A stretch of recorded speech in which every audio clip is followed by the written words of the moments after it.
Assalamualaikum warahmatullahi wabarakatuh.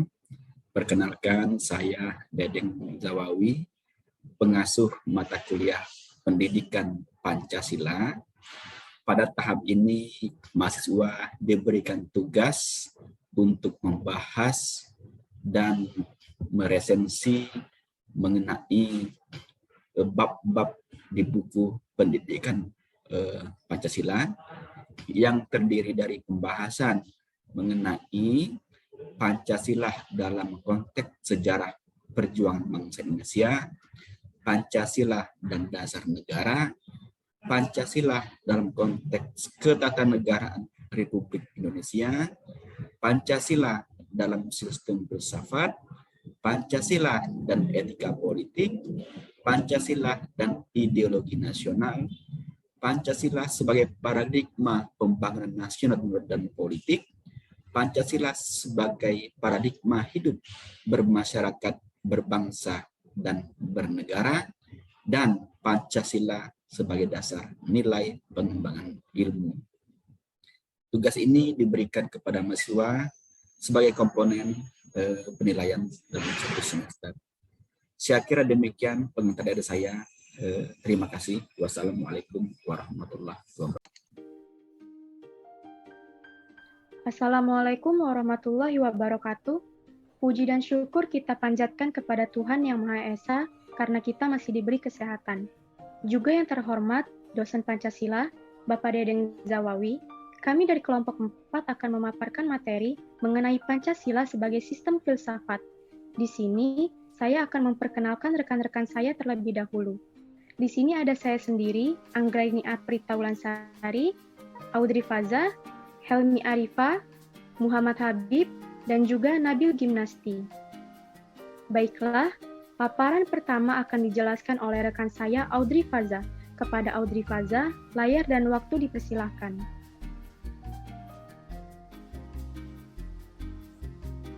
Pancasila adalah satu filsafat. Pancasila adalah satu filsafat walaupun disampaikan dengan pendapat yang berbeda-beda. Salah satu ahli yang menyampaikan tentang ini adalah Mohyamin pada tahun 1962. Beliau mengatakan Pancasila tersusun secara harmonis dalam satu sistem falsafah. Terdapat beberapa alasan yang mendukung, yaitu 1. Pancasila sebelumnya tidak ada, kemudian dibentuk menjadi ada. Dibentuknya Pancasila memiliki sebab. Menurut teori kausalitas Aristoteles ada 4 macam sebab, yakni kausa materialis, kausa formalis, kausa finalis, dan efisien. Secara formal, yuridis konstitusional, Pancasila adalah dasar negara yang memiliki nilai berupa filsafat. Secara material, substansional, Pancasila adalah nilai filsafat, yang mana secara intrinsik sila-sila Pancasila bernilai filsafat. Secara praktis, nilai-nilai Pancasila telah diamalkan masyarakat sebagai suatu nilai dasar kehidupan kemasyarakatan. Lalu, secara potensial, Pancasila merupakan filsafat Indonesia berkembang menyokong kehidupan nasional. Dan secara radix, Pancasila adalah filsafat dalam sosio-budaya karena Pancasila tidak dibentuk secara individual, melainkan berdasarkan pengalaman kehidupan bangsa. Next. Baiklah, selanjutnya, yang pertama, filsafat merupakan suatu sistem yang bersifat koheren. Maksudnya yaitu, Pancasila sebagai filsafat negara memiliki bagian-bagian yang saling melengkapi, tidak bertentangan satu dengan yang lain, dan memiliki fungsi dan kedudukan sendiri. Yang kedua, yaitu sistem filsafat haruslah menyeluruh. Maksudnya yaitu, Pancasila sebagai filsafat hidup bangsa mencakup semua kehidupan bangsa dan dinamika masyarakat Indonesia. Yang ketiga yaitu sistem filsafat haruslah bersifat mendasar. Maksudnya, Pancasila sebagai filsafat hidup bangsa dibentuk berdasarkan tata kehidupan masyarakat dalam menghadapi diri sendiri, sesama manusia, dan Tuhan Yang Maha Esa dalam kehidupan berbangsa dan bernegara.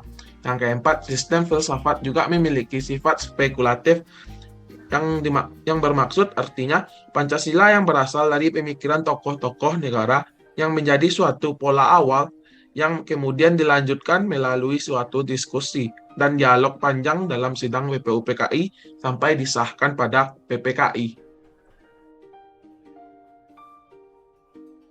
Selanjutnya, Pancasila sebagai dasar filsafat negara. Nilai filsafat yang terdapat di dalam sila-sila Pancasila merupakan dasar dari seluruh peraturan hukum yang berlaku di Indonesia.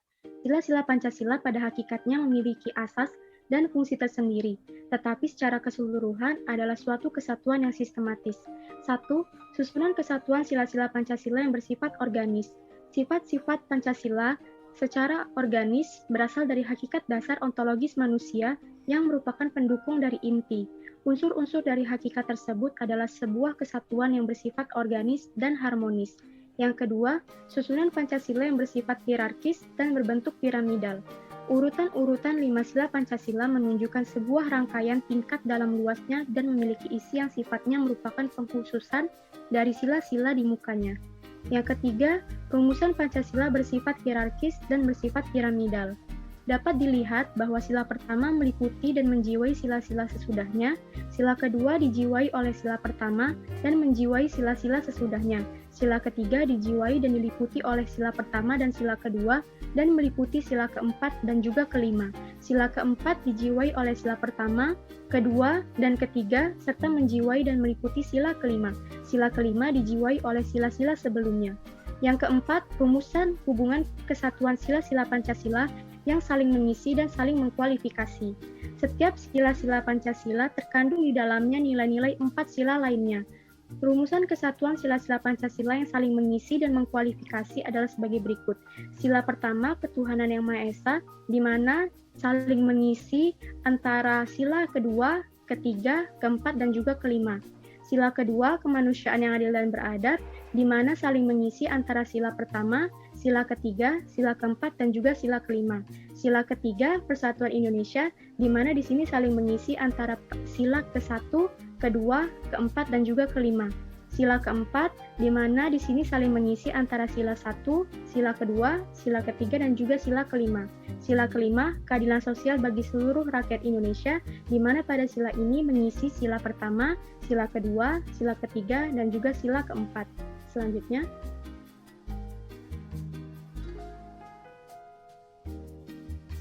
Pancasila sebagai sistem filsafat. Ada beberapa alasan perlunya kajian Pancasila sebagai suatu sistem filsafat. Yang pertama, filsafat Pancasila sebagai genetivus objektif dan genetivus subjektif. Pancasila sebagai genetivus objektif artinya nilai-nilai Pancasila yang dijadikan sebagai objek yang dicari landasan filosofinya berdasarkan sistem-sistem dan juga cabang-cabang filsafat yang berkembang di Barat. Pancasila sebagai genetivus subjektif artinya adalah nilai-nilai Pancasila yang dipergunakan untuk mengkritisi berbagai aliran filsafat yang berkembang, baik untuk menemukan hal-hal yang sesuai dengan nilai-nilai Pancasila maupun untuk melihat nilai-nilai yang tidak sesuai dengan nilai-nilai Pancasila. Yang kedua, landasan ontologis filsafat Pancasila. Landasan ontologis Pancasila bersifat manusiawi dan disebut juga landasan antropologis, sehingga bersifat mutlak, unidimensionalisme, atau uniduokrasi, yang berarti beriman kepada Tuhan Yang Maha Esa, berkeadilan, dan berkeadaban, bersatu padu secara demokratis berpedoman pada hikmat refleksi dan representasi, serta berkeadilan sosial. Yang ketiga, landasan epistemologi filsafat Pancasila. Epistemologi adalah cabang filsafat pengetahuan yang membahas tentang sifat dasar, pengetahuan, kemungkinan, lingkup, dan dasar umum pengetahuan. Epistemologi adalah ilmu tentang ilmu atau teori, terjadinya ilmu atau science of science. Epistemologi terkait dengan pengetahuan yang bersifat sui generis, berhubungan dengan sesuatu yang paling sederhana dan paling mendasar. Ada dua pendapat yang berkembang dan saling berseberangan dalam wacana epistemologi, yaitu rasionalisme dan juga tingkatan pengetahuan dapat menjadi sesuatu yang pasti berkembang. Sebagai suatu paham epistemologi, maka Pancasila mendasarkan pada pandangannya bahwa ilmu pengetahuan pada hakikatnya tidak bebas nilai, karena harus diletakkan pada kerangka moralitas, kodrat manusia, serta moralitas religius dalam upaya untuk mendapatkan suatu tingkatan pengetahuan yang mutlak dalam hidup manusia. Selanjutnya dalam sila ketiga, keempat, dan juga kelima, epistemologi Pancasila mengakui kebenaran konsensus terutama dalam kaitannya dengan hakikat kodrat manusia sebagai makhluk individu dan juga makhluk sosial. Yang keempat, landasan aksiologis dalam filsafat Pancasila. Dapat dikatakan bahwa landasan aksiologis Pancasila ini artinya adalah nilai ataupun kualitas yang terkandung dalam sila-sila Pancasila. Sila pertama mengandung kualitas monoteis, spiritual, kekudusan, dan sakral. Sila kemanusiaan mengandung nilai martabat, harga diri, kebebasan, dan tanggung jawab. Sila persatuan mengandung nilai solidaritas dan kesetiakawanan. Sila keempat mengandung nilai demokrasi, musyawarah, mufakat, dan berjiwa besar. Dan juga sila keadilan mengandung nilai kepedulian dan juga gotong royong.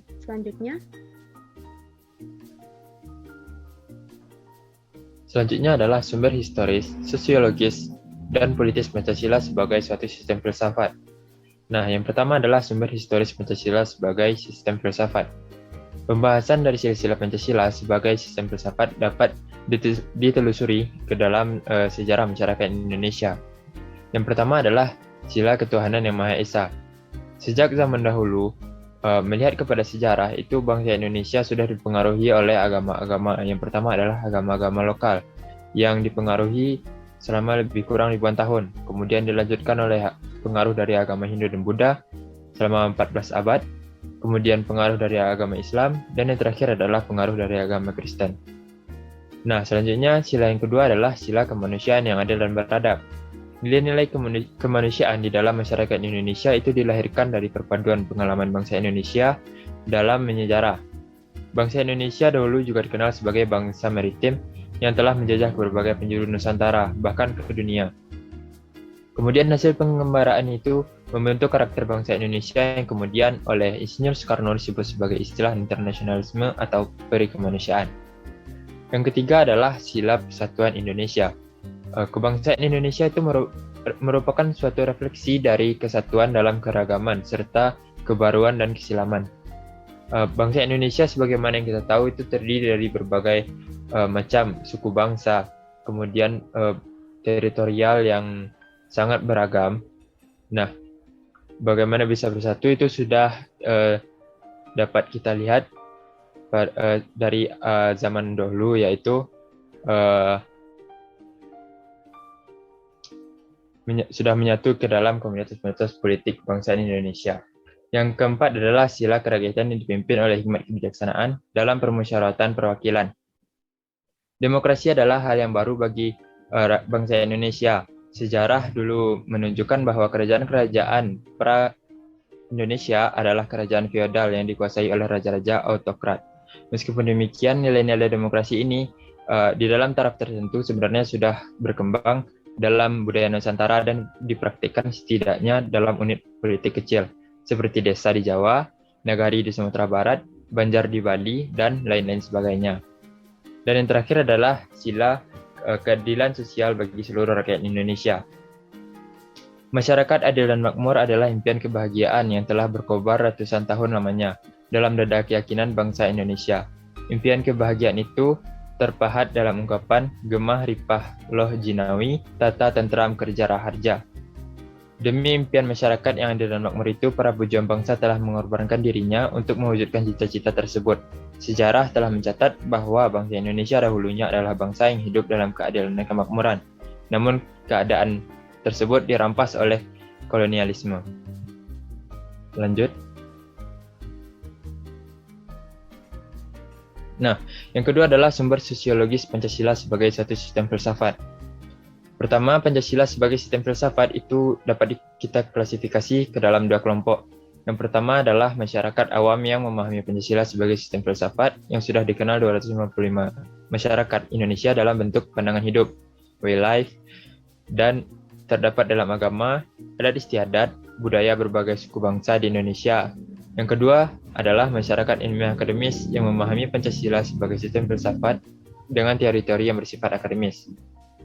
Selanjutnya adalah dalam konteks agama, masyarakat Indonesia dikenal sebagai masyarakat yang religius karena perkembangan kepercayaan yang ada di masyarakat sejak animisme, dinamisme, politeis hingga monoteis. Pancasila sebagai sistem filsafat menurut Noto Nagoro merupakan satu kesatuan utuh yang tidak dapat dipisah-pisahkan. Selanjutnya,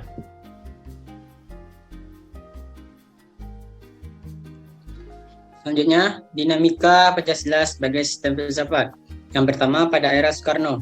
Pada era Soekarno, dinamika Pancasila sebagai sistem filsafat dikenal dengan istilah filosofis grand slide, yang artinya ide tersebut dimasukkan sebagai dasar kerohanian bagi penyelenggara kehidupan bernegara. Pada masa itu, Soekarno lebih menekankan bahwa Pancasila merupakan filsafat asli Indonesia. Yang kedua, Pancasila pada era Soeharto. Pancasila pada era Soeharto lebih dikenal dengan sistem yang berkembang ke arah yang lebih praktis. Atas dasar inilah, Soeharto mengembangkan sistem filsafat Pancasila menjadi penataran. Yang ketiga, Pancasila pada era Reformasi. Pada era Reformasi, sistem filsafat kurang terdengar resonansinya, tetapi lebih bergema dalam wacana akademik. Dan Habibie pernah menyatakan, Pancasila seolah-olah tenggelam dalam pusaran sejarah masa lalu yang tidak lagi relevan untuk disertakan dalam dialektika reformasi. Selanjutnya, yang kedua, tantangan Pancasila sebagai sistem filsafat. Beberapa bentuk tantangan terhadap Pancasila sebagai sistem filsafat muncul dalam bentuk-bentuk sebagai berikut. Salah satu bentuk dari Pancasila sebagai sistem filsafat adalah tantangan kapitalisme terhadap Pancasila sebagai sistem filsafat, yaitu meletakkan kebebasan individual secara berlebihan sehingga menimbulkan berbagai dampak negatif seperti monopoli, gaya hidup, konsumerisme, dan lain-lain sebagainya.